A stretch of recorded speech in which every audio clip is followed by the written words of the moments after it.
Okay, for this first question, you just need to work out the momentum before, obviously. And so we're going to decide on a direction first. So I'm just going to say that going east is positive and west is negative. Okay, because the direction for the velocity matters. So the direction before the collision is going to be 80 kgs, sorry, the momentum before the collision is going to be 80 kgs times 8. So that's for one player, and that's positive because he's going east, plus 120 kgs times negative 2 meters per second because that player is going west. So that becomes 640 and minus 240. And that's 400. Now units matter, but they're kind of easy to figure out because it's just kgs here and ms put together. So that's before. The velocity after the collision. Well, now the momentum before equals a momentum after. So this is the momentum before, and it will equal the momentum after. So because they're together after the collision, the velocity is going to be the same for each player. So we've got a mass of 120 and a mass of 80, okay, because momentum is mass times velocity, and we can add those two together in this case because we know the velocity is going to be the same because they're together after the collision. So that becomes 400 equals 200 v. So that means v equals 2 meters per second. Okay, at some point often they want you to talk about assumptions, and typically there are two assumptions. One, that momentum is conserved. And another way of saying that is momentum before, the collision, equals momentum after the collision. And the second thing you should say is, even though I don't really like the word external force, because we're really talking about some type of unbalanced force acting, but we'll use that term, there is no external force acting.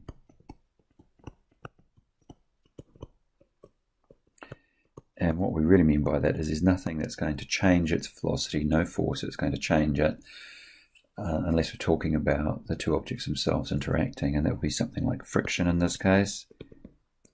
Oops, e.g. friction. And if it's something falling, it might be gravity that we're not taking into account, and so that would be another possibility. Okay, now I've got time in it, and it's asking about force. So if you remember, force times time equals a change in momentum. This is also known as impulse, okay, which is a symbol J. And anyway, typical question. So change in momentum, well, the momentum of, we could do this for either player. So it's going to be final momentum minus initial momentum equals change in momentum. So the 80 kg player times 2 minus 80 times 8 would equal minus 480. So that's just 160 minus 640, and that's kg meters per second. So that's really a change of momentum of that. That's lost that much momentum. And the other object, which is the other player, initially had a mass of 120, but was going in the positive direction, but initially was going in the other direction, so that's minus 2. So that's 240 minus 240, because of that, velocity initially was the other way, and that will equal 480 as well. So you'll get the same change of momentum. Now when I put in this equation, I'm not too worried about the minus or the positive. The force itself will be equal and opposite as well, so it's directional, depending on which one you're talking about. equals force times time. So that's a change of momentum. So if we divide 480 by the time, which is 0.013, we get some massive number like 36,923 newtons, which is the same as 2SF is 37,000 newtons. Typical follow-on question is how you change it somehow. How do you decrease the force? Well, you should use that kind of formula. Force times time equals change of momentum. So pointing out that the change of momentum, the change of momentum stays the same. It's constant. So if we change something about the collision, this is going to be constant. Okay. So therefore, if we increase time,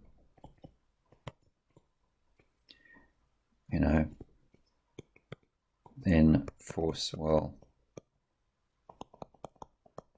decrease.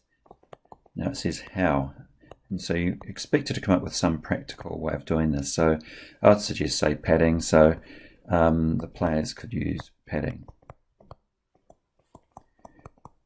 and explain why that would change things, which would increase the time. And these questions can be worth quite a lot. You must refer back to this, and you must also talk about the change of momentum, because it's important that you kind of realize that it is the same. Now, this was just a follow-on question I put in there, so to try and have a look at calculating the velocities afterwards when they don't go off the same. So initially we have a player going this way, another going this way, and they both end up going off in the same direction together. And in this case, it's the same thing, but this time one goes off at a certain velocity, and the other one's going off at a slower velocity, and one's going off at a faster velocity. It was really just to give another example. So the change in the momentum before is the same as in the first question, because that really is just this calculation here. All right, that's all it was meant to be. So that's before, and it's going to equal whatever it is after, which is going to be 80 times 1.4 plus 120 times v.